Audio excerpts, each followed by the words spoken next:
Hello students. तो कुछ chemistry का मैं पार्ट्स करा रहा हूँ। उसके बाद एक टॉपिक जो है कि हमें फाइंड करना पड़ता है मॉलिक्यूलर फार्मूला। तो ये अगर टॉपिक आप कर लोगे तो आप किसी भी कंपाउंड का मॉलिक्यूलर फार्मूला ईजिली फाइंड कर लोगे। So you will not have any problem in finding molecular formula of any given compound. उसके लिए हमें फर्स्ट 30 एलिमेंट्स को याद करना है।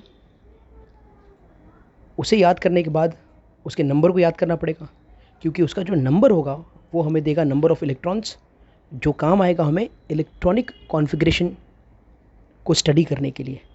तो बेसिकली हमें 1 to 20 एलिमेंट्स याद करने पड़ते हैं, लेकिन 1 to 30 जैसे कि लास्ट के जिंक है, कॉपर है, निकल है, ये बहुत यूज़ में आते हैं, तो इनको भी हमें साथ ही साथ याद रखना पड़ेगा। तो स्टार्ट करते हैं बच्चों। 1 to 10, then 11 to 20 and then 21 to 30, ऐसे ग्रुप में हम पढ़ेंगे। तो पहला है hydrogen, helium, lithium, beryllium, boron, carbon, nitrogen, oxygen, fluorine and neon. ये फर्स्ट 10 है। बाजू में मैंने उनके सिंबल्स दिए हैं, ये डिनोट कैसे होते हैं। तो डिनोशन जो होता है वो नॉर्मली जो हमारा एलिमेंट है, एलिमेंट का फर्स्ट लेटर होता है। कभी कभी सेम अल्फ़ाबेट से एलिमेंट होते हैं, तो हम दूसरे एलिमेंट के लिए फर्स्ट लेटर और उसका सेकेंड लेटर ले लेते हैं। First letter will always be capital but second letter will be smaller. तो अगर आपने किसी भी एलिमेंट में, जैसे एग्जांपल देखो हाइड्रोजन, तो हाइड्रोजन के लिए हमने H लिया है, हीलियम के लिए हमने HE लिया है, H कैपिटल है, E छोटा है। तो HE अलग अलग एलिमेंट नहीं है, वो एक ही एलिमेंट है जिसका नाम है हीलियम। लिथियम के लिए हमने Li लिया है, बेरिलियम के लिए हमने Be लिया है, बोरॉन के लिए B है, कार्बन के लिए C है, नाइट्रोजन के लिए N है, ऑक्सीजन के लिए O है, फ्लोरीन के लिए F है, नियॉन के लिए Ne। ठीक है। अब इसे हमें याद कैसे करना है? तो हमें याद इस तरह से रखना है, hi hello listen BBC news on Friday night. तो hi hello listen BBC news on Friday night, ये याद कर लिया तो आपको पहला 10 एलिमेंट्स के नाम याद हो जाएंगे। Next, sodium, magnesium, aluminium, silicon, phosphorus, sulphur, chlorine, argon, potassium and calcium. यहाँ पर दो जो एलिमेंट है सोडियम और पोटेशियम, इनका हमने लैटिन नेम भी बाजू में रखा है। जैसे कि सोडियम का नेट्रियम होता है और पोटेशियम का केट्रियम होता है। तो कई बार एलिमेंट के जब नाम बहुत बार रिपीट होते हैं, जैसे सेम अल्फ़ाबेट से, ठीक है, तो जैसे if you see neon N से आ गया, नाइट्रोजन N से आ गया, तो जब ऐसे रिपीट होते हैं ना, तो कई बार एलिमेंट्स का जो लैटिन नेम है उसके अल्फ़ाबेट को यूज़ किया गया टू नेम द एलिमेंट, उसके अल्फ़ाबेट को यूज़ किया गया। तो जिस तरह सोडियम का, तो सोडियम के लिए उन्होंने यूज़ किया नेट्रियम, लैटिन नेम उसका नेट्रियम है तो Na यूज़ कर लिया। मैग्नीशियम के लिए Mg है, एल्यूमिनियम के लिए Al, सिलिकॉन के लिए Si, फॉस्फोरस के लिए P है, सल्फर के लिए S है, क्लोरीन के लिए Cl।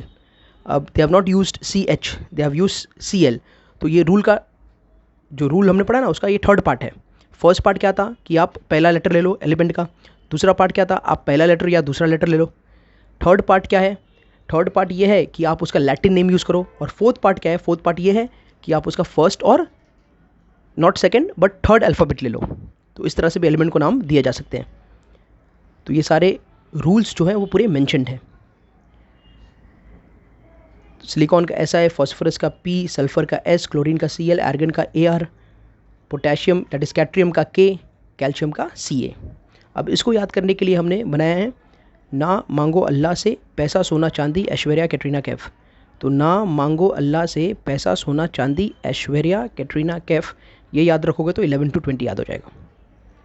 तो 11 to 20 के लिए ना मांगो अल्लाह से पैसा सोना चांदी ऐश्वर्या कैटरीना कैफ।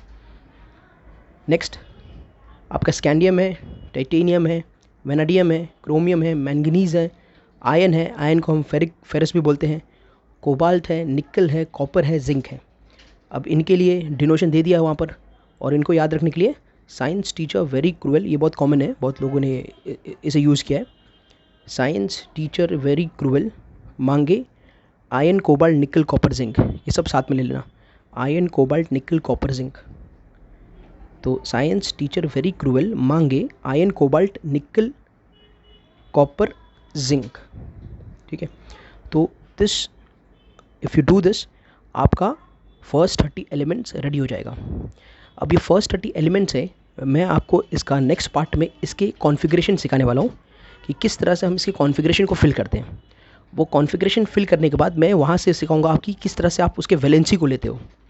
तो कॉन्फ़िगरेशन और वैलेंसी जब हो जाएगा तब मैं आपको एक स्पेशल सीरीज़ सिखाऊंगा, जिस सीरीज़ से आप किसी भी कंपाउंड का, एलिमेंट का क्या बना सकते हो, उसका आप मॉलिक्यूलर फार्मूला बना सकते हो। किसी भी कंपाउंड का मॉलिक्यूलर फार्मूला आप इजीली बना सकते हो। तो this will be the first part of our chemistry series. After this you have the second part and the third part, and in fourth part we'll take some examples. All right.